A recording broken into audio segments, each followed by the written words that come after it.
Assalamualaikum warahmatullahi wabarakatuh. Selamat pagi semuanya. Apa kabar? Ibu harap kalian semua sehat-sehat ya, dan jangan lupa untuk selalu jaga kesehatan. Nah, hari ini itu hari pertama pelajaran IPA. Kita akan membahas dulu bab pertama. Bab pertama ini nanti untuk pertemuan pertama kita akan membahas tentang pengamatan dan pengukuran.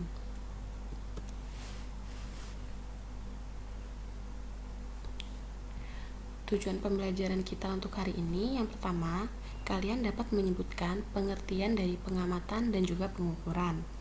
Kedua, dapat membedakan apa itu pengamatan kualitatif dan juga apa itu pengamatan kuantitatif. Untuk yang ketiga, dapat menguraikan contoh pengukuran baku dan tidak baku. Untuk tujuan pembelajaran yang keempat, kalian dapat melakukan pengukuran pada suatu benda. Oke, ini peta konsep yang ada pada bab 1 ini. Kalian bisa catat ya, kalau misalkan ibu bicaranya terlalu cepat, kalian jeda terus kalian catat untuk bisa jadikan catatan untuk belajar. Oke, langsung saja. Hari ini kita akan membahas mengenai pengamatan atau penelitian dan juga pengukuran. Apa itu pengamatan atau penelitian? Pengamatan itu dilakukan untuk mengumpulkan data atau informasi dengan menggunakan panca indera, termasuk melakukan pengukuran dengan alat ukur yang sesuai. Pengamatan sendiri terbagi menjadi dua, yaitu pengamatan kualitatif dan juga pengamatan kuantitatif. Pengamatan kualitatif itu merupakan pengamatan yang dilakukan dengan beberapa atau seluruh indera. Nah, hasil dari pengamatan kualitatif ini berupa deskripsi. Deskripsi itu yang tertulis ya. Deskripsi mengenai apa yang kita lihat, apa yang kita dengar, apa yang kita bau, apa yang kita rasa, dan juga apa yang kita kecap. Oke, kita ini sebagai pengamat. Misalkan kita mengamati sebuah bunga mawar. Nah, kita melihat bagaimana baunya bunga mawar itu, kita tulis, kita deskripsikan bunga mawar itu. Atau kita mengamati dua buah benda yang memiliki bau yang tajam. Nah, kita melakukan pengamatan untuk mengetahui perbedaan dari baunya tersebut. Kemudian dituliskan. Nah, itulah pengamatan kualitatif. Kemudian apa itu pengamatan kuantitatif? Pengamatan kuantitatif adalah pengamatan yang dilakukan menggunakan alat ukur yang mengacu pada satuan atau pengukuran baku tertentu. Misalkan kita mengukur tinggi badan kita. Nah, itu merupakan pengamatan kuantitatif. Tahapan atau metode pengamatan atau penelitian ilmiah. Untuk pengamatan penelitian ilmiah, kita harus memegang tahapan-tahapan metode ini. Yang pertama itu menentukan masalah apa yang akan kita teliti. Setelah kita menentukan masalah yang akan diteliti, kita mengumpulkan informasi melalui pengamatan atau observasi.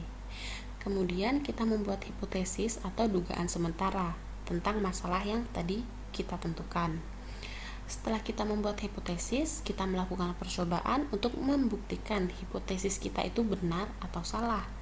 Nah, jika kita sudah melakukan percobaan, kita membuat kesimpulan yang berdasarkan pada percobaan yang kita lakukan. Namun, untuk menguji kesimpulan itu, kita mengulang percobaan kembali. Oleh karena itu, dalam melakukan percobaan, minimal kita menggunakan 3 atau 4 data. Kemudian yang terakhir, kita mengkomunikasikan hasil penyelidikan baik secara lisan atau tulisan. Untuk secara lisan, kita bisa mempresentasikan hasil yang sudah kita dapatkan melalui percobaan yang kita lakukan. Kalau yang secara tulisan, bisa membuat laporan mengenai percobaan yang sudah dilakukan. Kemudian untuk pengukurannya, pengukuran ini merupakan kegiatan membandingkan suatu besaran yang diukur dengan besaran sejenis yang dipakai sebagai satuan. Nah, pengukuran itu ada 2 jenis juga. Yang pertama, pengukuran dengan satuan baku, yang mana pengukuran dengan satuan baku ini pengukuran yang satuannya telah diterima secara internasional. kegunaan dari pengukuran satuan baku ini untuk menyeragamkan hasil pengukuran yang disepakati oleh ilmuwan secara internasional.